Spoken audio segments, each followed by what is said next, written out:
All right, so we're here with Eric. We're touring the studio today. We're going to be talking about the kind of gear he works with and doing some testing of some new mics and stuff. So, Eric, you want to just let them know what you do? And Sure. I'm Eric Larson, and I'm working on marketing and artist relations with DW Fern and Hazelrigg Industries. They're located back east in Pennsylvania. I work out of my home office here in the Sacramento area, and it's fantastic to be up here and kind of play with the toys and get some tubes going. Yeah, it's great, man.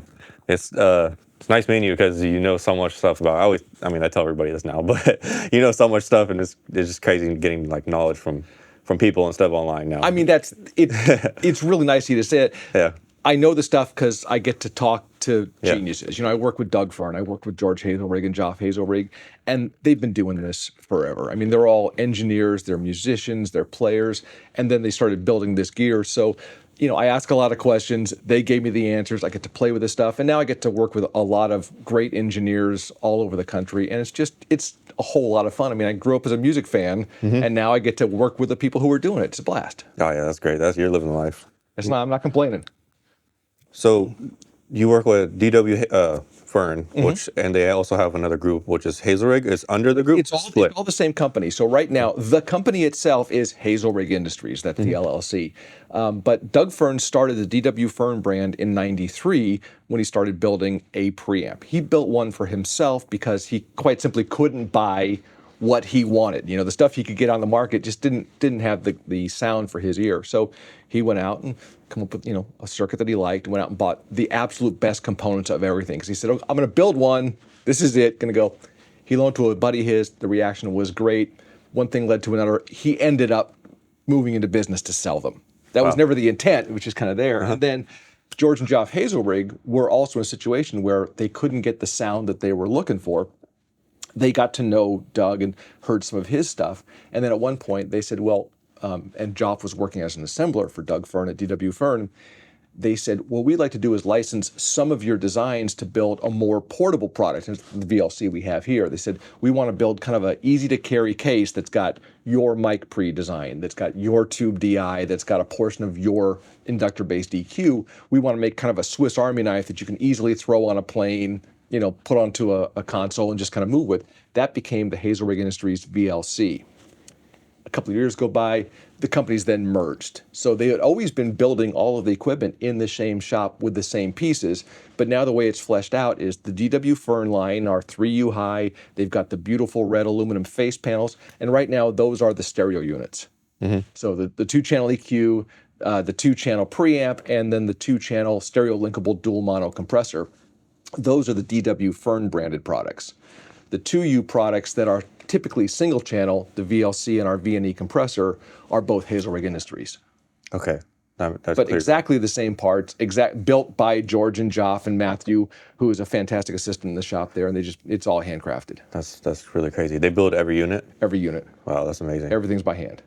And one question was Doug an actual engineer like when he started building, or he just learned as he went? He had been an engineer and had been running studios since the 70s.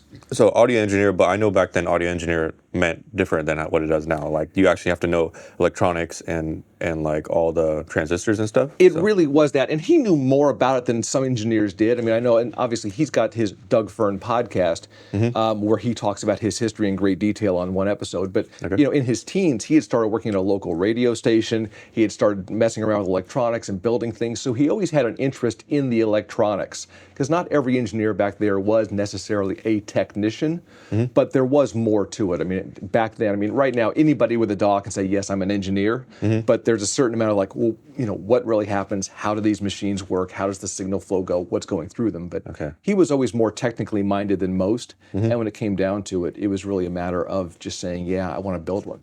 Similarly with Joff, they were budget constrained when they were, kind of starving musician producers. Yeah. So they would buy gear. If it broke, Joff learned how to fix it. He was building things from kits. So it was a matter of kind of like there was an interest in getting under the hood, and that just turned into, the ability to do this professionally, which has been great. Wow. That's a pretty crazy story because I always look at these circuits. I'm just like, I don't even know where to start. Like, I do ask a lot of dumb questions. I'm like, well, exactly what does that thing call? What does it do? And the nice thing is they will use small words and they'll explain it to me, which is fun. And from what I understood, like all the units are just built with like just the best you could find, basically. That really is it. I mean, obviously there's a price tag associated with that, but what we don't want to do is ever just say, well, you know, we could make it $20 cheaper if we bought this part that was this price instead of this price. It's like, that's not what these things are. You know, these are designed, these are heirloom products. They're designed to be handed down through generations. You know, everything we make has a 7-year warranty. You know, out of the box. And these are designed really to work 50 years or more. I mean, they are military grade construction. Oh, yeah. And they're built to be serviced as well. I mean, that's one of the nice things. And one of the difficult things is these are tube machines. They're vacuum tubes. So a lot of work goes into the designs to make sure that you can quickly take off the top and the tubes are right there. So you don't have to like open it up and then take out substructures to get to the tubes. If you need to service it, you can get to it. So they're built to be reliable. Oh, yeah. I definitely feel that, like, twisting the knobs is so beautiful, like the noise it makes. I mean, I get to be a fan. You know, that's the kind of thing. It's like I don't do any of the real hard work. I basically go out and just get to tell people how cool it is. So it's pretty much the easiest job in the company. Nice.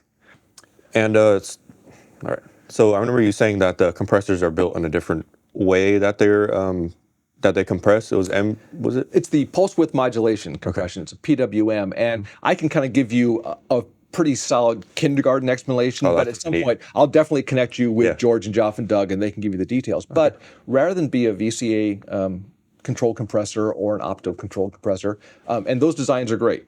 There simply are a lot of those designs out there in the market, and there's no reason for us to build our version of an LA2A or an 1176. I mean, those are great machines. If you want one, buy them. You know, they still make them. But what Doug was looking for originally when he designed the VT7 was a box that simply controlled the dynamics. He wanted something that was effectively the world's best, fastest engineer with his finger on the fader who knows what the song is going to do. So it simply controls the dynamics and controls the volume. So with pulse width modulation, what's happening is this is driven by an internal oscillator, which is running about, I think, 1.5 megahertz. So a really, really fast oscillator spitting out a pulse wave. And as you know from your synthesis work, that pulse wave, if it's 50% on, 50% off, is a square wave. But you can change that ratio variably. You know, you can make it so it's more on, more off for that specific cycle at that oscillator rate. So effectively what's happening is, depending upon the incoming waveform and the threshold, for that 1.5 millionth of a second, the signal is on this percentage of that cycle or it's off. So we never really adjust anything. It's either on or off really fast. So the analogy is, and this is not quite accurate, but it's close enough, is imagine you're in a room with a strobe light that's going like crazy fast. You don't notice the blinking. It's just there. If you were to slow down the strobe light to the point where you still don't notice the blinking, but it's just not on as much, the room gets dimmer. The result of this, it's not just doing something different to be different. The result of this is, in this particular circuit, the bass audio cannot be distorted. There are no artifacts that are passed on to the audio. So with some designs, they can be great. That distortion and those artifacts can be creatively wonderful. You know, a snare drum or a 12-string acoustic is like, they can really bring that energy that you're looking. That's not what this is designed to do. This is something where it's designed to simply control dynamics, but not to alter the tone or the flavor of the audio.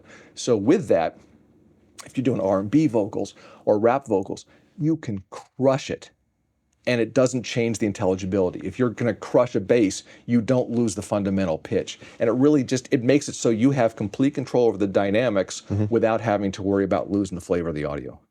Interesting. That makes sense then. And again, it's just a different way to do it. But our goal is not to ever put out something where it's our version of something that exists, because if it exists and it works, the guys would have just bought it and used it. I mean, that's one of the reasons we're not building microphones right now is Doug has microphones that he loves. George and Joff have microphones that they love that work perfectly. It's like, yeah, it ain't broke. True. And we'll play with some of those microphones later. Yeah, we will definitely do that. So so like you mentioned, hopefully I'll get the Hazelrigg brothers on here or Mr. Fern. 100%. And talk about some gear, and I'll learn something new, hopefully. Oh, you will. Yeah, I learned a lot right now just talking about the way the compressor works, but yeah, I definitely need to keep it simple for me. I'm in the same ballpark, you know. But I think that's one of the things that's necessary. I mean, we talked a little bit earlier about, you know, what an engineer is versus what an engineer was. these are tools for artists. What we don't want to have somebody do is have to like squint at the controls or crack the manual. It's like, look, you're recording, you're making art. These are tools for artists. You should be able to use these like a musical instrument. So they have to be fast and intuitive. That's why, on our VLC, it's very, very minimalist. On our compressor, we're trying to reduce the controls. We're trying to make it easy. And one of the things that's designed in is George and Joff and Doug work very hard in the design phase to make the decisions early so that the engineer doesn't have to make those types of decisions during the tracking and the mixing. Makes sense. You should be able to say, does it sound great? Is the artist excited? Yes. Does this make the song sound better? Can I actually track something where I don't have to layer on 8 plugins now to fix it? That's the goal with this gear. Beautiful. That's always the plan. Because when it goes in the box, it should sound just like you basically have to. If you get it right from the beginning, you have to mix less later, and everything fits together. That is it. And I think a lot of things you talk to people about their vocal change with their plugins. A lot of the plugins aren't there to make it sound better, more engaging, and more fun for the tune. A lot of the plugins, quite frankly, are there to fix problems. Yeah. And that's not the fun part of mixing. That's not, yeah. So we're trying to make sure that we, don't introduce problems in the beginning. Nice. And as we, get some people in the studio later, hopefully we'll be able to show some of that off. Yeah, we definitely will. From what I've played with the gear, it definitely is special and like clean, and I still have to understand it more. So we'll mess with that today. So we'll roll up our sleeves and go for it. Yep. Thank you for talking. An absolute pleasure. Yeah.